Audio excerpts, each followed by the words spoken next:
आप कैसे हैं? मुझे उम्मीद है आप ठीक होंगे, अपनी तैयारी में मस्त होंगे, पढ़ाई कर रहे होंगे, अच्छे से पढ़ाए गए क्वेश्चन आंसर का रिवीजन कर रहे होंगे। तो इसी कड़ी में आज हम लोग पढ़ते हैं गोस्वामी तुलसीदास जी द्वारा रचित कवितावली, जो कि उत्तरकांड से लिया गया है। इसमें पहले क्या है उसका केंद्रीय भाव देख लेते हैं। इन्होंने अपने काव्य में लोकमंगल की साधना को सर्वाधिक महत्व देने वाले प्रसिद्ध कवि गोस्वामी तुलसीदास ने प्रस्तुत छंदों में युगीन विसंगतियों का चित्रण किया है। विविध विषमताओं से ग्रस्त कलिकाल तुलसी का युगीन यथार्थ है, जिससे वे कृपालु प्रभु राम पर राम राज्य का स्वप्न रचते हैं। युग और उसमें अपने जीवन का न सिर्फ उन्हें गहरा बोध है, बल्कि उन्हें उनमें उसकी अभिव्यक्ति में भी वे अपने समकालीन कवियों के आगे हैं। यहाँ प्रस्तुत कवितावली के 2 कवित्त और 1 सवैया इसके प्रमाण स्वरूप हैं। पहले कवित्त में उन्होंने दिखलाया है कि संसार के अच्छे बुरे कर्म, जितने भी अच्छे बुरे समस्त लीला प्रपंचों का आधार पेट की आग है। पेट की आग का दारुण व गहन यथार्थ है, जिसका समाधान वे राम रूपी घनश्याम के कृपा जल में देखते हैं।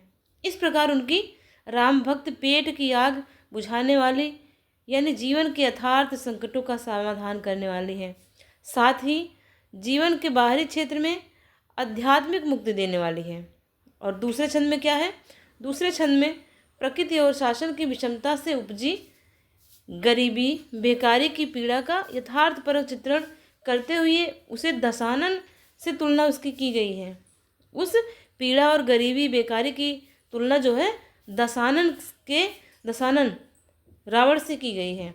तीसरे छंद सवैये में भक्ति की गहनता और सघनता में उपजे भक्त हृदय के आत्मविश्वास का सजीव चित्रण है, जिसमें समाज में व्याप्त जात पात और धर्म के विभेदक दुराग्रहों के तिरस्कार का साहस पैदा होता है।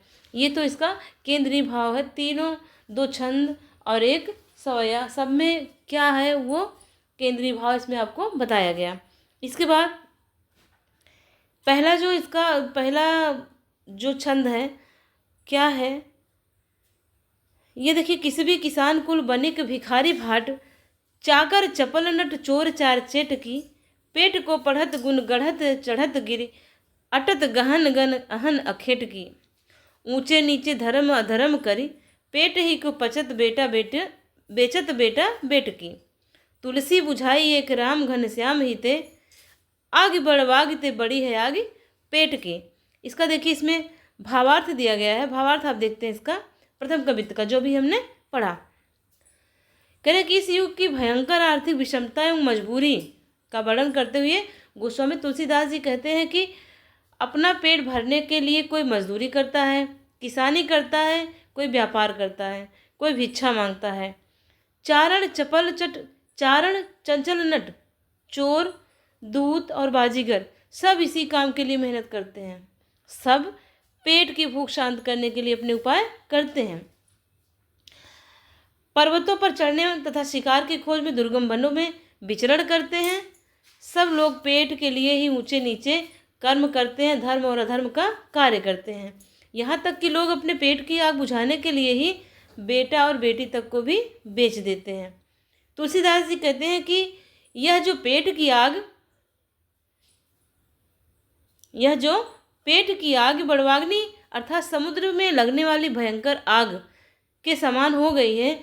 इसको बुझाने का कार्य कौन करेगा? वह राम रूपी कृपा जल में देखते हैं।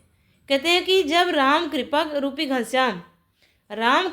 घनश्याम यानी बादल की बारिश होगी, तभी ये आग बुझेगी। पहले में तो ये दिखाया गया है। दूसरे में क्या है? दूसरा देख लेते हैं। इसमें दूसरा छंद, खेती न किसान को भिखारी को न भीख बलि। ऐसे कलयुग का उन्होंने वर्णन किया है कि जहाँ पर खेती करने वाले लोगों को, किसान वाले लोगों को खेती करने का भी अनुमान नहीं है, कैसे खेती की जाए, वो खेती नहीं कर पा रहे। भिखारी को न भीख बलि, बनिक को बनिज न चाकर को चाकरी। भिखारी को भीख नहीं मिल रही है, ब्राह्मणों को दान नहीं मिल रहा है, व्यापारिक वर्ग को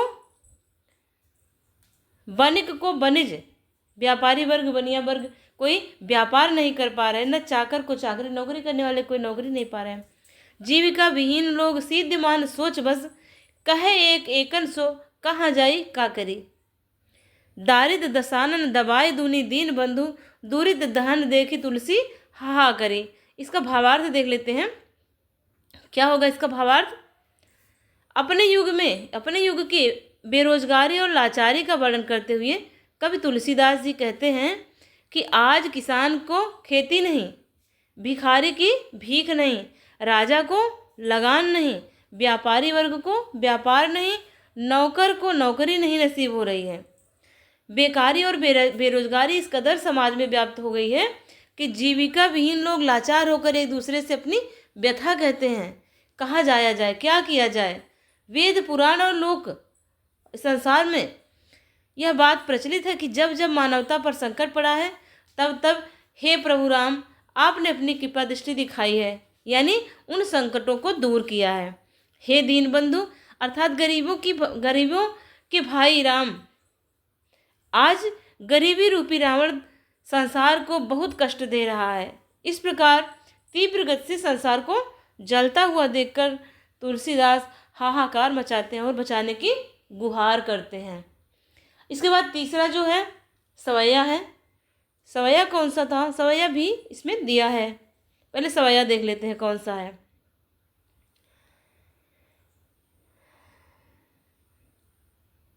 एक मिनट सवैया तीसरा, अच्छा तीसरा सवैया नहीं दिया गया है, ये है तीसरा वाला कि धूत कहो अवधूत कहो, ये वाला सवैया है। इसका भावार्थ ही देख लेते हैं।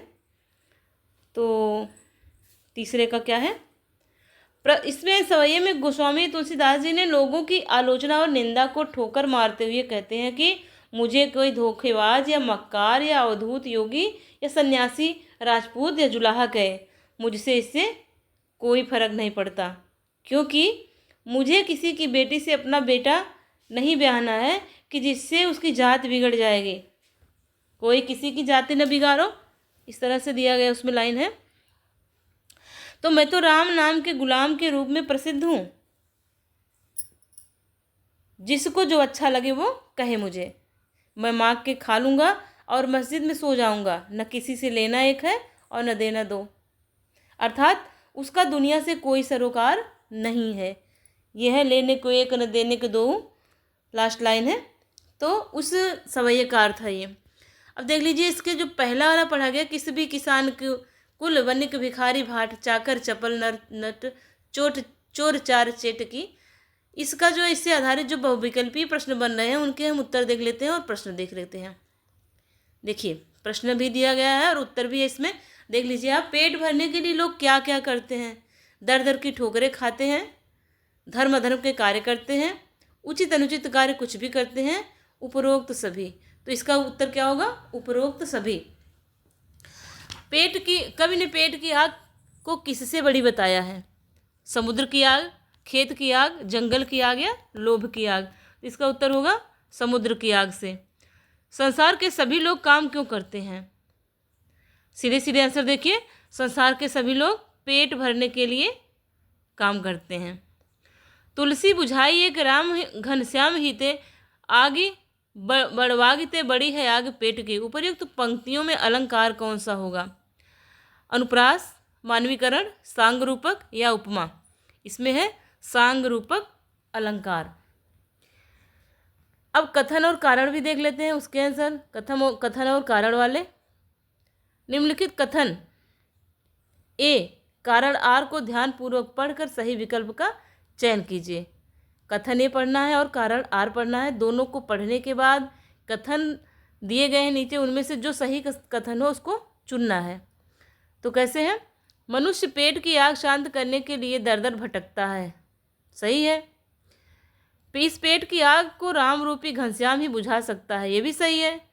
तो जिसमें ए सही हो और आर सही हो वही वाला कथन आपका सही हो जाएगा। देखते हैं कौन सा सही होता है। कथन ए तथा आर कारण आर दोनों सही है, किंतु कारण आर उसकी सही व्याख्या नहीं करता, मतलब कि ये गलत हो गया, सही व्याख्या कर रहा है। कथन ए सही है किंतु आर गलत है, ये भी गलत हो गया। कथन कारण आर सही है किंतु कथन आर सही नहीं है, ये भी नहीं सही है। लास्ट कथन देख लेते हैं। कथन ए तथा कारण आर दोनों सही है, कारण आर कथन ए की सही व्याख्या करता है, ये आपका सही है। देखिए आंसर में भी दिया गया है, कथन ए कारण आर दोनों सही है, कारण आर कथन ए की सही व्याख्या करता है, इसका आंसर होगा ये चौथा वाला। दूसरे से संबंधित प्रश्न देख लेते हैं। खेती न किसान को भिखारी को न भीख बलि, बनिक को बनिज न चाकर को चाकरी, जीविका विहीन लोग सीध्यमान सोच बस, कहे एक एकन सो कहाँ जाई का करी, दारिद्र दसानन दबाए दूनी दीन बंधु, दुरित दहन देख तुलसी हाहा करी। इसमें देख लेते हैं दारिद्र दसानन में कौन सा अलंकार प्रयुक्त हुआ है। दारिद्र रूपी दसानन ने दबा लिया है सबको, इस दुनिया को दबा दिया है, तो दारिद्र रूपी दसानन में रूपक अलंकार हो गया। गोस्वामी तुलसीदास ने दरिद्रता गरीबी की तुलना किससे की है, तो इन्होंने रावण से की है, दारिद्र दसानन दुनी।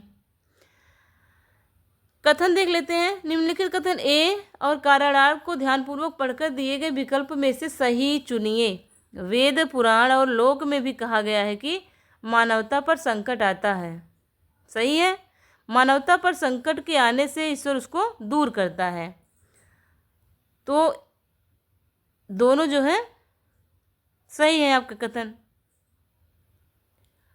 इसका आंसर होगा कहीं कि ये दोनों सही है और दोनों सही व्याख्या करते हैं। देखिए कौन सा होता, कथन ए सही है किंतु कारण आर गलत है, ये गलत हो गया। कथन ए और कारण आर तो सही है, कारण आर ए कथन ए की व्याख्या करता है, कथन ए और कारण आर वो तो सही है, कारण आर ये नहीं सही है, कारण आर सही है, कथन ए गलत है, भी गलत है। कथन ए और कारण आर दोनों सही है, कारण आर कथन ए की सही व्याख्या करता है, यही ऑप्शन आपका सही हो जाएगा। उपर्युक्त पद्यांश में तुलसीदास ने तत्कालीन समाज में व्याप्त किस समस्या को उजागर किया है, तो इसमें उन्होंने किसका उजागर किया है, सामाजिक भेदभाव अंधविश्वास का, जात पात और ऊंच नीच का, भयंकर गरीबी और बेरोजगारी का, अनैतिकता और भ्रष्टाचार की। तो क्या किया उन्होंने, भयंकर गरीबी और बेरोजगारी की।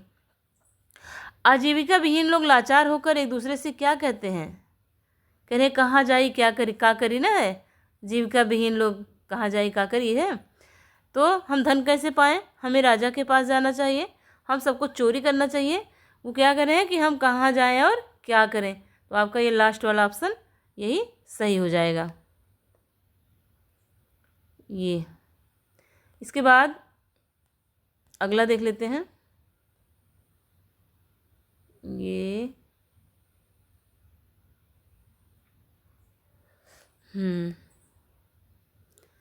अब इसके प्रश्न देख लेते हैं। धूत कहो अवधूत कहो सवैया में तुलसीदास का स्वाभिमान प्रतिबिंबित होता है, इस कथन की सार्थकता सिद्ध कीजिए। तुलसीदास विषादग्रस्त समाज में संघर्ष करते हुए दिखाई पड़ते हैं, वे हर प्रकार से विभाजनकारी शक्तियों से टकराते हैं। तुलसीदास जी सही अर्थों में समन्वयकारी तथा मानवतावादी रचनाकार हैं। वे धूत अवधूत राजपूत जुलाहा जैसे सामाजिक विभाजन को अनर्थकारी मानते हैं। उन्होंने समाज में अपनी स्थिति देखी है, एक ब्राह्मण होते हुए भी उन्हें सामाजिक अपवादों से दो चार होना पड़ा। सामाजिक यथार्थ यही था कि समाज का विभाजन प्रायः आर्थिक आधार पर निर्धारित हो गया था तथा धन एवं प्रभुत्व रखने वाले लोग ही सामाजिक मान्यताओं के निर्माता तथा नियंत्रक होते थे। ऐसे तुलसी मांग कर खाने और मस्जिद में सोने जैसी बात को उक्त सामाजिक व्यवस्था के को दो टूक जवाब देते हैं, किंतु अंततः तुलसीदास भक्त शिरोमणि हैं। तुलसी को भक्ति ही उनकी अंतः चेतना को बहुजन हिताय और बहुजन सुखाय बनाती है। इसके बाद ये है आपका दूसरा क्वेश्चन। कवितावली में उद्धृत छंदों के आधार पर स्पष्ट करें कि तुलसीदास को अपने युद्ध की आर्थिक विषमता की अच्छी समझ है। इसका आंसर होगा आपका तुलसीदास मानवीय संवेदना के कवि हैं। उन्होंने योगीन चेतना का सुंदर वर्णन अपनी रचना कवितावली में किया है। संत होते हुए भी उन्हें अपने युग की समस्याओं की अच्छी समझ थी। जनता की पीड़ा से भली भांति परिचित थे। उन्हें समाज में व्याप्त गरीबी, बेकारी, भुखमरी का ज्ञान था। किसान, मजदूर, व्यापारी इत्यादि वर्गों के जीविका के हास को कवि ने नज़दीक से देखा था, जिसके कारण उनके काव्य में भयंकर बेकारी तथा भुखमरी का चित्रण उभर कर सामने आया है। पेट की आग का प्रभाव प्रत्येक वर्ग के लोगों पर था। काम न मिलने, पेट न भरने की व्यवस्था में लोग उन्हें ऊंचे नीचे, धर्म अधर्म कर रहे थे। अतः उपयुक्त तथ्यों के आधार पर स्पष्ट होता है कि उन्हें अपने युग की आर्थिक विषमता की अच्छी समझ है। मतलब उनके समकालीन इतनी भुखमरी, गरीबी सब थी कि उन्होंने अपने समय में अपने साथ जिया है, वो पल उन्होंने अपने आंखों से देखा है। ऐसा उनकी रचनाओं में दिखाई देता है। इसी से सिद्ध हो रहा है कि उनको इसकी अपने युग के बारे में, आर्थिक स्थिति के बारे में, आर्थिक विषमताओं के बारे में उनको अच्छी समझ थी। आप इसके शॉर्ट लेना चाहें तो इसका ले सकते हैं, क्वेश्चन आंसर का सारे, और अच्छे से आप लिख पढ़ के तैयार कर सकते हैं। अगला देखिए क्वेश्चन नंबर 3 पेट की आग का शमन ईश्वर भक्ति रूपी मेघ ही कर सकता है। तुलसी का यह काव्य सत्य क्या इस समय भी का भी युग सत्य है?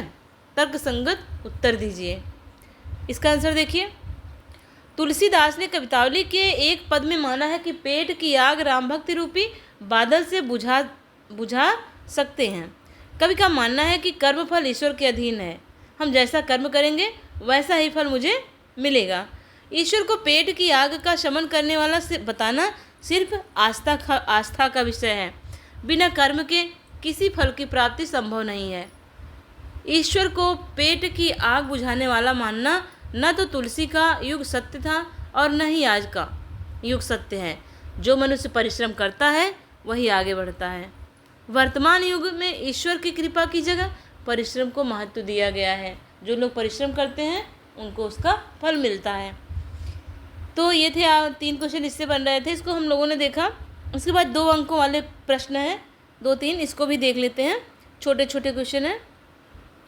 तुलसीदास ने पेट की आग को शांत करने के लिए क्या उपाय बताया? तुलसीदास ने पेट की आग को शांत करने के लिए श्री राम की शरण में जाने का उपाय बताया है। उनके अनुसार राम रूपी घनश्याम यानी बादल के बरसने पर पेट रूपी बड़वाग्नि का समन किया जा सकता है, समन होगा। दूसरा क्वेश्चन है, तुलसीदास ने पेट की आग को समुद्र की आग से भी भयंकर क्यों कहा है? क्यों कहा है ये देख लेते हैं। तुलसी ने पेट की आग को समुद्र की आग से भयंकर इसलिए कहा है कि समुद्र की आग तो बुझ जाती है, मगर पेट की आग मनुष्य के विवेक को नष्ट कर देती है। मनुष्य जब भूखा रहता है तो उसे कुछ दिखाई नहीं देता, उसकी बुद्धि जो है ख़त्म हो जाती है, समाप्त हो जाती है। तो उन्होंने बताया है कि पेट की आग जो मनुष्य के विवेक को नष्ट कर देती है, वह कभी बुझती नहीं है। भूखा व्यक्ति भूख मिटाने के लिए धर्म अधर्म सब तरह के कार्य कर बैठता है, यहाँ तक कि इसके लिए वो अपने बेटा बेटी तक को बेच देता है, ऐसा कवि ने कहा है। अगला क्वेश्चन देख लेते हैं। कवितावली के कवित्व के आधार पर बताइए कि राम के बारे में वेद, पुराण और लोक में क्या अवधारणा प्रचलित है। कवितावली के कवित्व में वर्णित पंक्तियों के आधार पर राम के बारे में यह अवधारणा प्रचलित है कि जब जब मानवता या संसार पर कष्ट आता है तब तब राम यानी ईश्वर अवतार लेकर उनके कष्टों का संहार करते हैं, अपने भक्तों पर कृपा दृष्टि रखते हैं। इसके बाद है इसी का अगला पार्ट जो दिया गया था, इसमें लक्ष्मण मूर्छा और राम विलाप। ये राम विलाप और लक्ष्मण मूर्छा हम देख लेते हैं अभी। ये टॉपिक हम कल देखते हैं। आज के लिए बस इतना ही। ये लक्ष्मण मूर्छा और राम विलाप को जो है कल पढ़ेंगे। और यहाँ तक आज कवितावली का हो गया तीनों छंद, और ये कल के लिए रहेगा। तब तक के लिए बाय बाय, धन्यवाद।